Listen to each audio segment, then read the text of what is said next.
Dave Woodward, all the way from Idaho, Chief Revenue and Business Development Officer of ClickFunnels. Welcome to the Sales Podcast. How the heck are you? I'm doing fantastic. How are you? I'm good. All right, man. You probably don't know this, and I didn't tell you before we hit record, but I'm going to have to make a quick confession. Are you ready? Are you ready? I'm in trouble. No. Well, maybe a little bit. I don't know. But I've been kind of hard on ClickFunnels over the years on some of my blog posts. Some of that, I was deep in the Infusionsoft camp, and I saw some mean ads from ClickFunnels over the days. But, I'm slowly warming up to ClickFunnels. But, that's my mea culpa. Your mea culpa. All right. So, Russell's got a great story. I've read it all from potato gun shooters and everything. And he's really exploded. We're talking about your conference coming up, and it's February, right? It is. What is it? It's Funnel Hacker Live. Is that right? Funnel Hacking Live. Yes. Funnel Hacking Live. 19th to the 23rd in Nashville. Very cool. So how long have you been with them? Since the beginning. Okay. But for our listeners, they may not know. I'm sorry. We started ClickFunnels in September 23rd, 4 years ago. So 2014. Oh, that's all? That's it. Oh, wow. All right. September 23rd, 2014. So, were you and Russell just like day one you started, or did Russell kind of start and brought you on, or what was that? I've known Russell for about the last 12 years now, 10, 12 years. We've done a ton of different projects over the years. And it actually started, so the two co-founders are Russell and Todd Dickerson. Okay. And they started it and then brought me and a couple other partners in later. Okay. But you were brought in pretty early? Very early on, yes, indeed.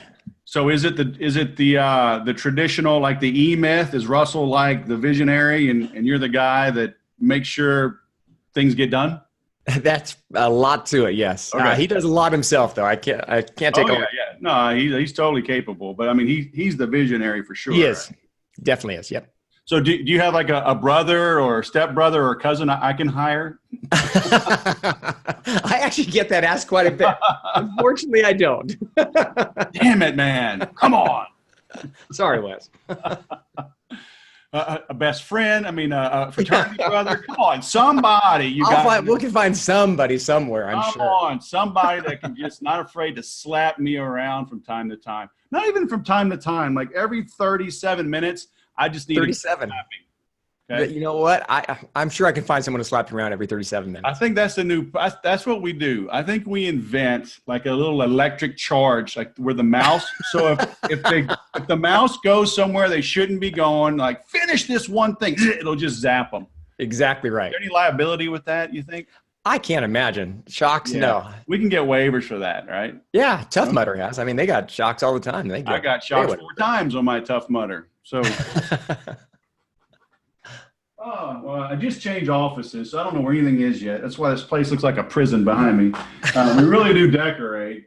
Where's my Tough Mudder? Oh, I got a mug. I got my Tough Mudder banner. All right, I won't wear that today. So I want to talk a little bit about ClickFunnels, the software, but sure. I want to talk more about just helping entrepreneurs get started, right? And so Obviously the software solves some of the big problems, so we'll touch on some things. But like in a nutshell, what is ClickFunnels?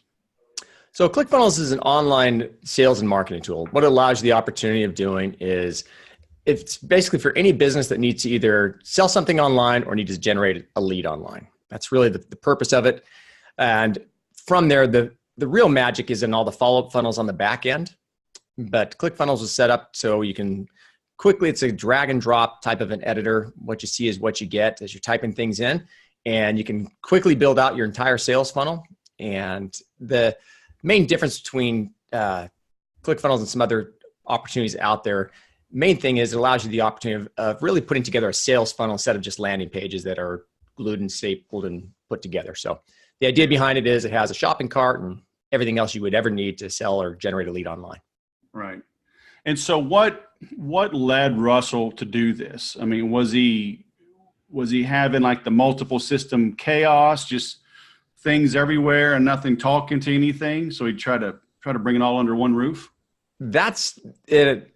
quick nutshell answer, yes, that's exactly what happened. We had a couple of different products we were putting together. One actually was a supplement at the time. The hard part, again, it seems like an eternity ago. It was only 4 years ago. But what you made mention of, Wes, is the biggest problem is you literally have so many different things that are trying to communicate with each other that things just get dropped. And then the other real big problem is you're dealing with so much tech that you find yourself having to wait to actually launch something.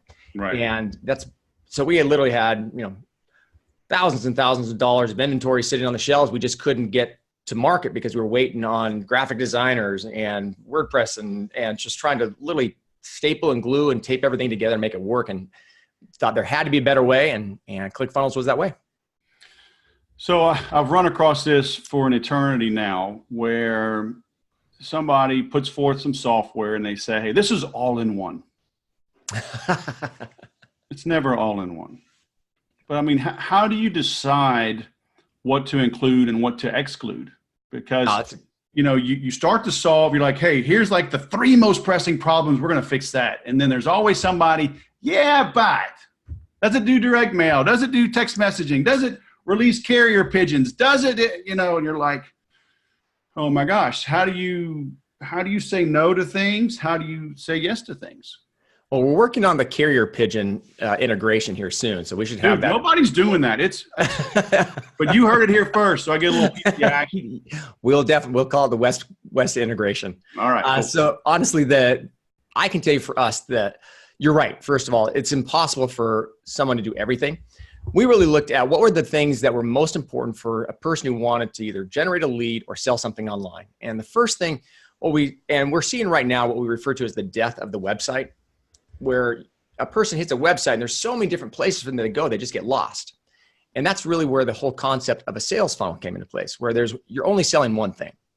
And so what we looked at is what are the things you would need to sell one thing? And first of all, obviously it's going to be an opt-in or a landing page and a sales letter or a video sales letter. And so we looked at the different things you would need to add to that. We then said, well, you're going to need to have some way of communicating with them on the back end. And so we have our own autoresponder, but we also realized that people may want to integrate with others. And so we have those types of integrations in there. The real big piece was we realized that we needed to have some form of being able to take payments aside from just PayPal. And so that's where we introduced merchant accounts, and Stripe is probably the easiest one for most people to use, but we integrate with a lot of others. So Wes, to answer your question, we realized the real backbone was we needed to have a tool that you could actually quickly create the sales funnels as far as the pages go, and then being able to communicate with people on the back end. And then from there, we started to integrate with everyone else and let them do their magic on the outside. You may not be able to answer this question, but I love throwing hot potatoes in your lap. Is the word funnel, is it overplayed? I mean, people act like it's we've rediscovered fire, but if you've been in sales, you've had a funnel. Funnels have always been part of sales. So, funnel hacking, funnel this, funnel that. Were y'all just smart playing on a word at the right time? Is it overplayed or? I can tell you, were we smart playing on a word? Honestly, I can tell you that it's been interesting for you in your world. Funnels has been something you've grown up with, and whether it was, whatever part throughout your career you've been involved in, you've been accustomed to that. You've been a sales guy. For most people these days, they still don't understand what a funnel is. We deal with a lot of brick and mortar types of businesses, and they're like, I just need a website. I'm like, you don't understand really what's happening here. And so for most people, they still don't quite understand what a true sales process is. Again, Wes, you're an expert in sales. You've been doing this your whole life, and you're accustomed to that idea of taking someone through a logical system that literally funnels them down to help them make the very best decision for you and for them, and makes it a win-win at the sales transaction. Most people still don't quite understand that. They still think there's some woo-woo magic out there. And so I wish everyone did understand funnels and that it made complete sense. We're still doing a lot of education and helping people understand what a true funnel is. Right. Well, that is true. I know over all these years, people say, oh, it's Confusionsoft, and yeah, it was hard back in the day. But I would usually just yell at people right back at them because it's like they didn't have a process. I would spend so much time with them mapping things out and helping them build a funnel on paper. right? It's like, I need you thinking in terms of systems and processes. And that was the hardest thing. But nobody ever wants to say, yeah, my baby's ugly and I'm an ignorant fool, right? It's always somebody else's fault, you know? So I'm going to blame it on the software. The software is no good. It's like, well, maybe the software is lacking, but your lack of detail is no good, you know? So are you going after like the solopreneur, entrepreneur, like small business, or can bigger businesses use your software? We actually have, it's a great question, Wes. When we first started off, I would say our original target was probably your infopreneur, those people who are just selling info products online. And so that was more of your solopreneur, your 1, 2, 3, 4 person type of operation. It's been interesting as we've continued to grow over the years. There's definitely still a large part of that, of our over 67,000 customers now. We're starting to see a lot larger corporations and businesses come in and start using the platform, primarily just for its ease, but more importantly, it's a way of testing very quickly. And for a lot of businesses, that's one of the hurdles they run across is, how do I test a sales process? How do I test something that may or may not work before I spend a whole bunch of time and energy creating it? And so we're seeing larger corporations. We actually have a couple of franchises now that are using the platform for their franchisees, and we're seeing quite a large development in larger and larger companies becoming much more exposed to the process. Are they using it to test a sale or something as simple as like a lead magnet to begin building a list? We're actually seeing both. Take, for example, we have one franchise that ends up selling, they sell assisted living senior franchises. And so they started off primarily doing it just as a lead information, lead magnet type of a grab. And over time, that's developed into much more, to where they actually have, once they even buy whatever their franchise piece is, they have a lot of all their membership training things are all built within the platform. So that tool is a resource there for them as well. Are you seeing people just start to just do away with websites altogether, or just have like a homepage with a call to action and the rest of it's ClickFunnels landing pages? We're seeing both, actually. There's definitely there's a lot. I mean, they've been talking about websites now for 20 plus years. And so because of that, there's a lot of people who still have this idea as far as needing a website and having this online presence. But for an actual sale to take place, we're seeing a lot of people really identify what are the different, really, Wes, the best thing, it goes back to what you were talking about, is a process. What is the sales process? And to help a person understand that process, that's where we're really seeing ClickFunnels being used quite a bit. Is, okay, this is the process I'm trying to take someone through. And they may start on their homepage they built on WordPress or whatever it might be. And then they'll use different ClickFunnels pages and actual sales funnels that link from that as part of a subdomain or other link. So I'm self-taught, right? I mean, when I started this, I had a wife, 5 kids. She stayed at home. She stayed at home for 23 years now. Now we have 7 kids. I had no choice, right? I had to figure this stuff out and make money. So I understand web design, understand shopping carts, understand funnels. I've moved my stuff now over to HubSpot.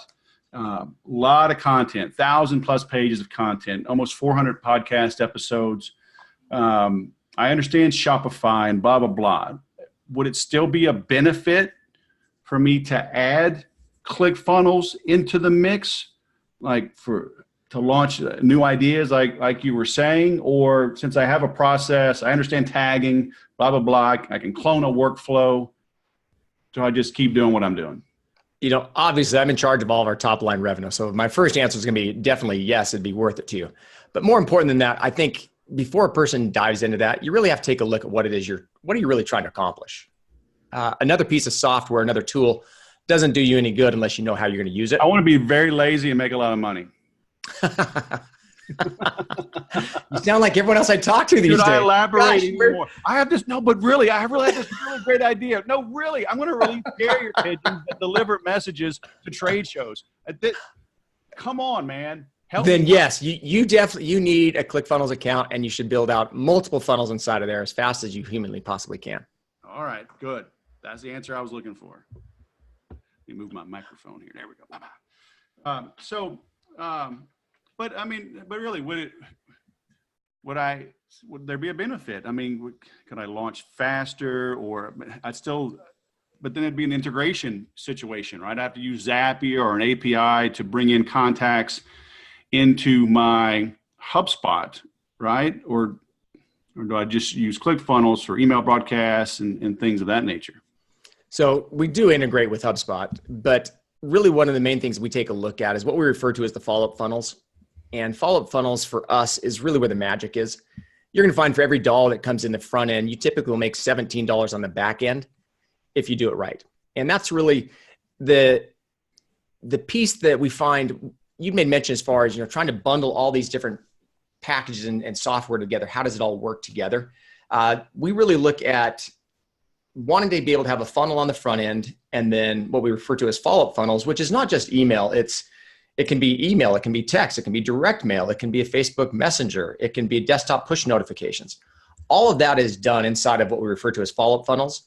And the great part about it, since it's all built within ClickFunnels, is we're able to actually identify and know where people are falling out within your funnel. Obviously, cart abandonment is one of the big issues we run across, I think, for anybody who's selling anything online. And there's different sequences and things you can put in place. More important than that is the software then tracks who's responding best to what method. What we find these days is not everybody's opening email. Not everybody is on Facebook. Not everybody. And so you have to identify, and that's really what the software does. It identifies which customers prefer to receive text, which customers prefer to receive email or Facebook or desktop push notifications. And that way you start to communicate with the people in the way that they desire versus the way that you want to push that information out to them. So you're saying, so for every dollar on the front end, you're saying there's 17 you can make on the back end? That's what we're seeing right now through literally thousands of funnels.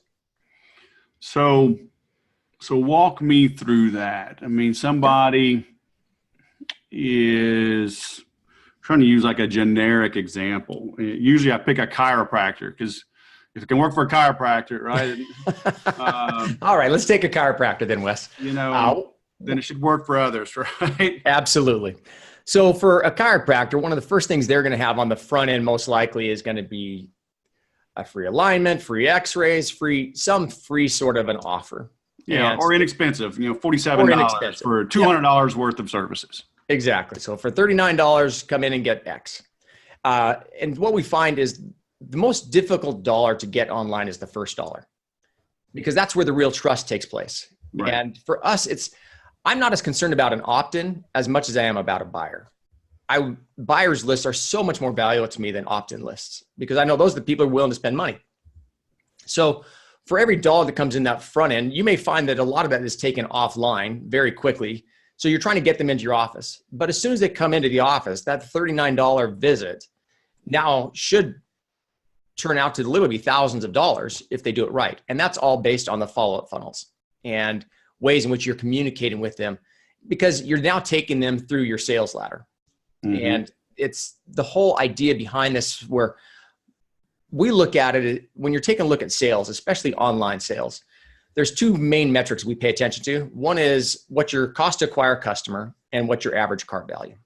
If we can get the cost to acquire a customer and the average cart value to be the same, I have an unlimited amount of marketing budget, because I know I'm going to make enough money on the back end. I'm basically acquiring my customers for free. So if my cost to acquire a customer is $39 and my average cart value is $39 for your chiropractic example there, I now have basically been able to build an entire database of customers who are now paid money.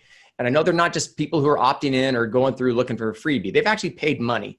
And now I can take them through the rest of my sales funnel, the rest of my sales ladder, and take them into maybe a monthly continuity point where they're coming in on a regular basis, or x-rays or massage or acupuncture or whatever else that chiropractor may offer in their clinic.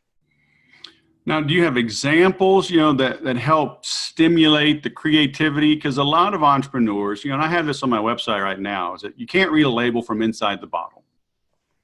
right? People get stuck. They're in their own little cocoon. And, from the outside looking in, it's obvious what needs to be done. When you're the one mired in the minutia of the business, it's like, I know I got to do something. I know things can and should be better. So, okay, I get this software. It automates things. And now I have a funnel, but I'm still just the chiropractor. I don't know. I mean, I cracked backs. How is this going to help me?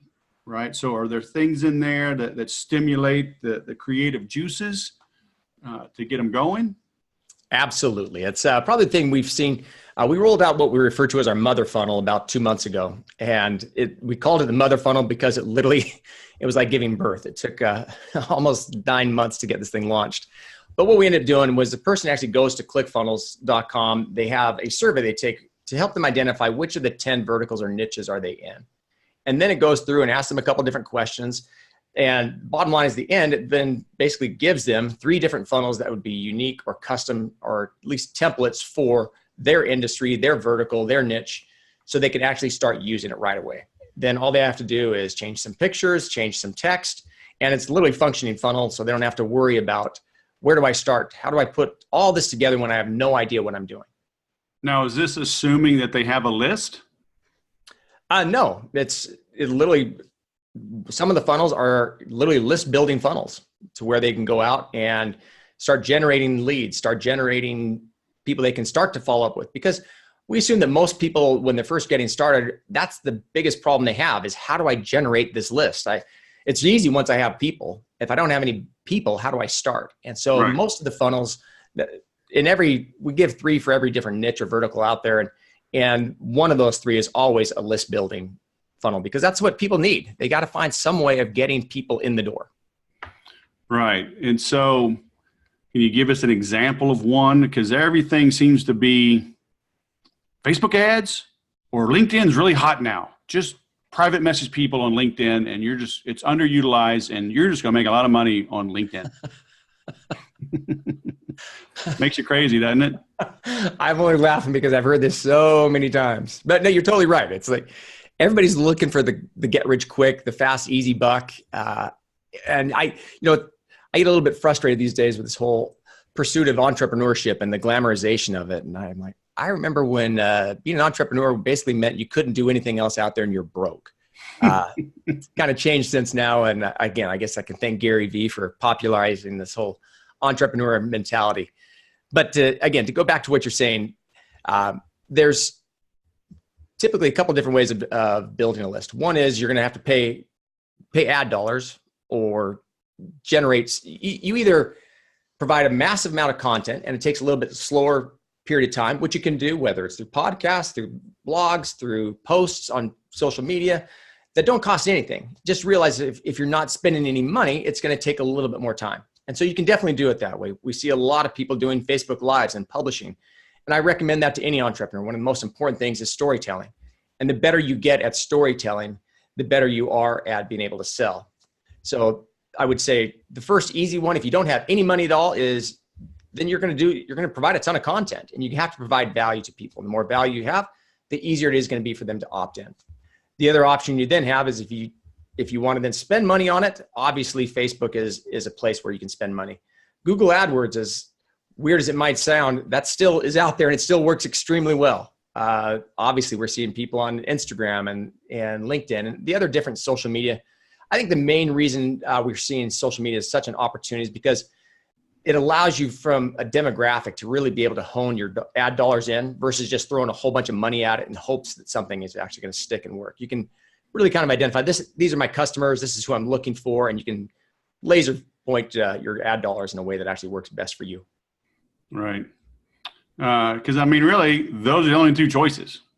Right. About it. I mean, you're either getting organic traffic, so SEO, or you're paying for traffic, SEM. Yep. Right. And I mean, neither one's easy. Right. None of this is really easy at the end of the day. Simple, maybe, right? Because it sounds simple. Just provide a lot of great content.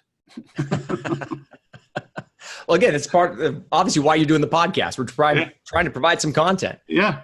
But again, just run some ads, well, then I got to like install this pixel. Then I got to do retargeting. Then I got to split test my ads. Then I get ad fatigue. And then should it be a sponsored post or the right hand side or, and then, oh my gosh.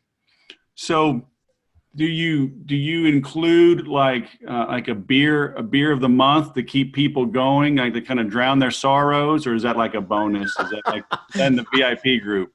I guess that's a bonus I should look at adding. I don't have that in there yet. I'm telling you, I would, whiskey with Wes. I'm adding that. There you go. For my double platinum, quadruple diamond VIP package. Here comes my assistant. Oh. Oh, now she's gone. So she had to tell me something very important. So that's very cute assistant. One of the joys of working from home. So I just took over. Oh, she's bringing me lunch. Thank you very much, my little assistant. And then I'm going to bring you some water. Then she's going to bring me some water. So I just moved upstairs to my daughter's room, and they moved downstairs because it's got a bathroom. But we installed these double doors. They're split. So my little 4-year-old can open the bottom very easily. She ducks right under. She hasn't quite understood that when the doors close and she hears daddy yapping, she probably shouldn't come in. I learned, did you see that guy that on the BBC when his daughter came in and his wife was low crawling?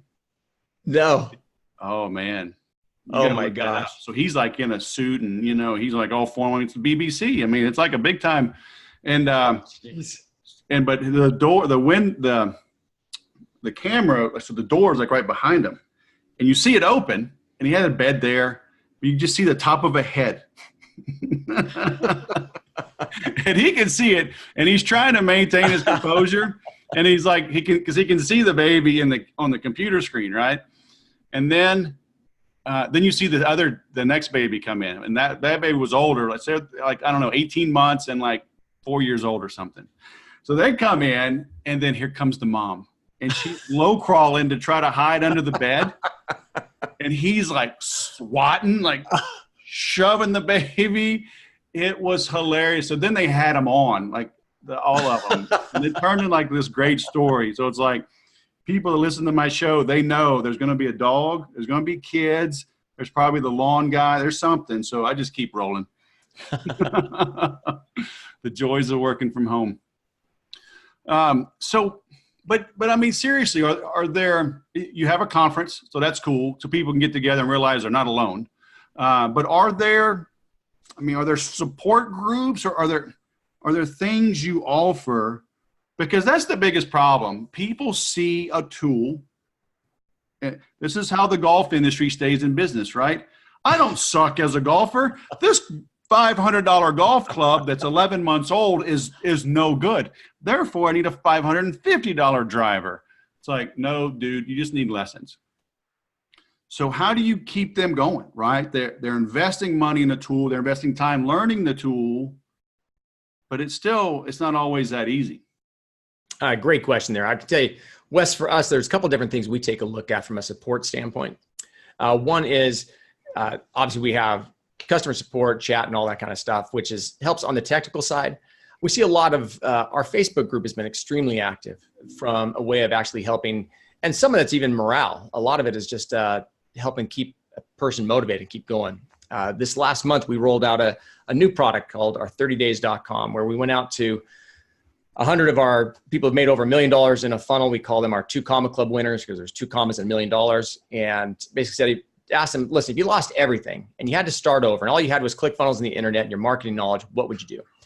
And so we got 30 of them basically to come back and say, well, you know what, this is my plan. And they actually wrote out, it was a virtual summit where we literally went through step by step every single day for 30 days what they would do in all sorts of different niches. And so that tool was created. But more important than that tool, it actually led into what we just started today, which is our One Funnel Away Challenge, where it's a 30-day program for a person to do exactly what you just said. And it doesn't cost anything. It basically was just they bought the book, 30days.com, to actually get into the One Funnel Away Challenge. And it literally is step-by-step for 30 days, every single day, coaching, helping people get started so they can get going right away and getting that business up and running. Yeah, that's cool.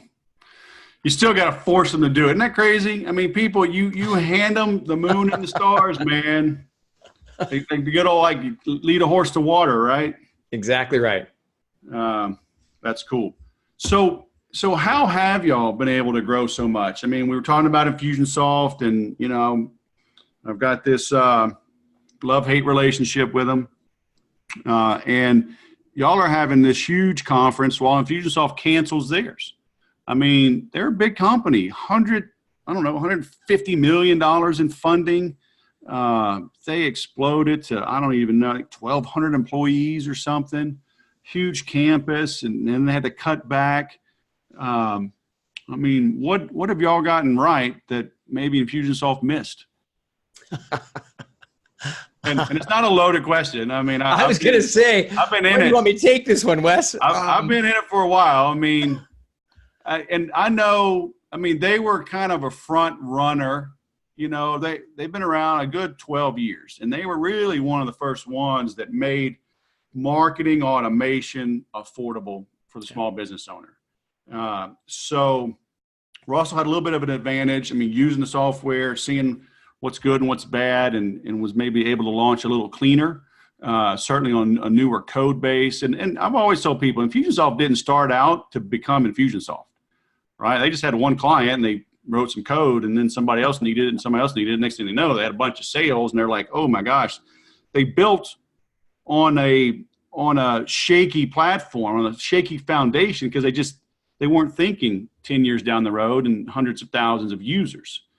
So maybe y'all had a bigger vision when you started, but it's got to be, there's some leadership in there as well. I mean, you know, honestly, I can tell you that for us, the leadership is by far probably the most important thing. We're a huge believer in the importance of really focusing on hiring A players. And we joke around about this whole idea as far as culture and how important it really is. That whole idea behind culture is not just a thing within the customer base as much as it also is with the employees. And we've been fortunate that a lot of our employees actually have been our customers. They started off as customers, and then we brought them in as employees later. I can tell you Russell's vision for us is probably one of the most important things. And I think the main reason behind that is because we are the number one user of our own software. And so we know what's missing. We feel the pain when things don't work exactly the way we want them to, when a button's not working right, or when an integration doesn't sync up.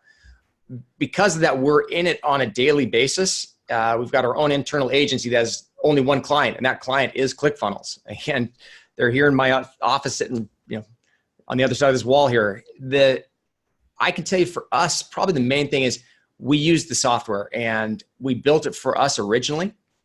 And because of that, we know people are always asking, well, gosh, don't you want to go out to peer groups and find out what people want next? I'm like, once we figured out and we built everything that we personally need, then maybe we will. But for us right now, it's a matter of, I've been in this game for over 20 years as far as direct response marketing. Direct response marketing is just online. It's the same type of a thing. But culture for us is by far the most important piece to that, and really growing. That's for us, the conferences it's about our users. It's about our customers. It's about helping them have success. I was mentioning earlier, we have our 2 Comma Club award, where we actually award people who've made over $1 million in a funnel. We have our 8-figure award, and that's for people made over $10 million in a funnel. Our whole focus is on helping entrepreneurs have success as fast as they can. We started the One Funnel Away Challenge to address what you'd made mention of earlier, Wes, and that's people are struggling. How do we relieve the pain? And when our focus is taking away the pain of our customers, that in and of itself helps build our clients and our customers, and helps us retain them much longer. So, somebody listening to this might be saying, well, I've got a website. I've got Infusionsoft. I've done some ads. Things are still hard. Why does your software, what's the secret sauce? Because I have a sequential drip sequence, so what's secret or special about ClickFunnels that I'm not getting done with my current system? That's a great question. I can tell you, for us, one of the main things we see is it's not just a matter of having a sequential drip sequence. There's more to it than that. A lot of it is finding out why is the customer falling out? And the only way you can see that is when that sequential drip sequence is mirrored with the sales funnel, so you can see exactly where they are falling out and why. It allows us the opportunity of split testing quite a few different things. It allows the opportunity of communicating with them in a way that they want to be communicated with. I think too often we, as business owners, want to have this idea that we're going to force everything down our one direction pipe. And these days, it just doesn't work that way. The consumer is much more educated. They're much more aware of what's going on. It's about the relationship and fostering that relationship. The best way of identifying that relationship is really to be aware of when they're falling out and why they're falling out. And more importantly, being able to communicate with them at that point. Well, what do you say to people, because split testing is important, and I agree. And for the longest time, Infusionsoft finally has split testing, I think, in some of the emails. But for the longest time, when I was really selling it, people would say, well, what about split testing? And I'd say, well, when was the last time you sent a broadcast email? Well, like 6 weeks ago. And how often would you like to send? Like every week. And how often do you really send one? Well, we're very sporadic. So I was like, why don't we get used to sending one on a regular basis before you figure out how to send two? And it's still a valid point. I mean, people, they have a problem with doing one. How are they going to send A, B, and C? So does the software just make it super easy to do that? Because it's not that simple. No, you're right. And Wes, it is needed. The software doesn't write the emails for you. You still have to do it. I think I would even look as far as sometimes split testing between email versus Facebook Messenger. It can be the exact same message, just written a little bit differently so that you're speaking in the language of that platform. And these days, again, I think too often as business owners and marketers, we get so focused on there's only one way of making this thing work. And you have to realize that the customer, they're much more aware of what's going on, and you have to communicate with them in the way that they want to be communicated with. It makes a big difference. Yeah. Carrier pigeons, man, I'm telling you. They're coming back. They are coming back. Well, very cool, man. This has been great. All right, last question. You ready for it? I hope. I need an affirmative or a negative. Yes, absolutely. Yes, I am. For legal purposes. For legal purposes, please give me the next question. So, our listeners are probably on a train, on a plane, they're on a bike, can't do something right this second, but I want them to take action as a result of listening to this. So other than running over to ClickFunnels and signing up, what should they implement? What should they do as soon as they get to pen and paper or get to their phone or get to their computer? What's the first thing as an entrepreneur they should do as a result of listening to this to move their business? Well, I can tell you the first thing I would say is that I would focus more on who instead of what. I'm a huge believer in, heard it from Dan Sullivan, strategic coach, and that was too often as entrepreneurs, we spend so much time trying to identify, we get this great idea and we want to do this. This is what we want to do. And so we take out the yellow pad and we start drawing everything out. And we get frustrated because you know what, the chance of me actually doing that is zero, but I want to make this happen. So I can tell you the first action I would take is identify what you want to do. And I would then say, all right, who is the best person I can hire to make that happen? And so if it's, as you made mention, maybe it's sending out a broadcast, don't do it yourself, hire that out. Find the best who and take action on the who more so than getting frustrated and dealing in the minutia of the what and the how. Interesting. Okay. Because I was thinking, when you said focus on who, I was thinking of who's my customer? Who can I serve? What need can I fill? But you're talking about who on your team can you give stuff away so you can basically focus on your most valuable effort and production. I would assume if you're a business owner, you already know who your client is.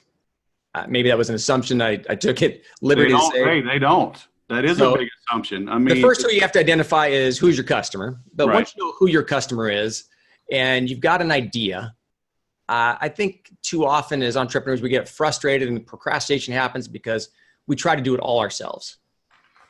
And that's why I would say the next two, after you identify who your customer is, the next two is who can I hire to actually do this so I can focus in on what I do best. All right. So that brings up another question. So I lied. Okay. Oh. But really it's your fault because you answered in the way that you did. It made me ask another question. Okay. So don't blame it on me. As long as your attorneys don't come after me, I'm okay with this. How do you find good people? I mean, how do you find them? How do you onboard them? How do you retain them? Because I've been burned. I've had good people. I've had a lot of bad people. I've kissed a lot of frogs, and I know I'm not alone. So how do you find these good people? Well, I could tell you for us, we're in the same situation, always looking for great people.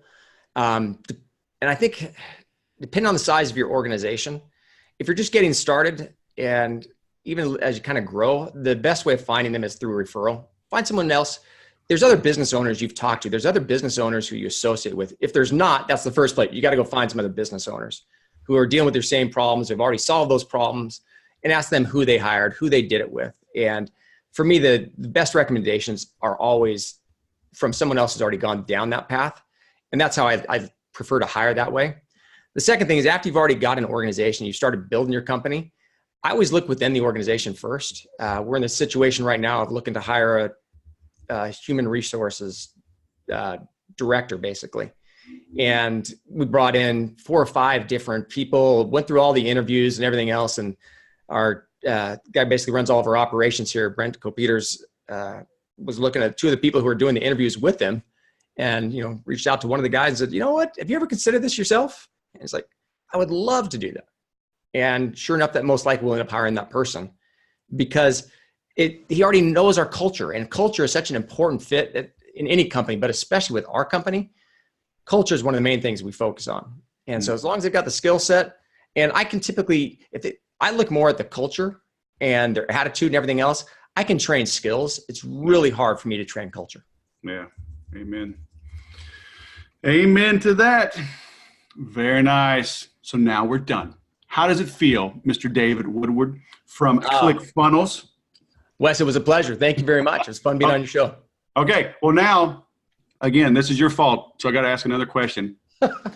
What's up with these Christmas tree headsets you got in? What, red and green? What is that? Red and blue are my customized ClickFunnels AirPods. So did you like dip them in fingernail polish or something? Yeah, actually I did. I had my boys whip out their fingernail polish and no. Fortunately, there's a company we just sent out to and they sent us back. It's amazing. Just find the right who and pay for it. They just show up. It's a magic. I didn't have to hire anyone to do them for me. All right. David Woodward with the magical earbuds from ClickFunnels.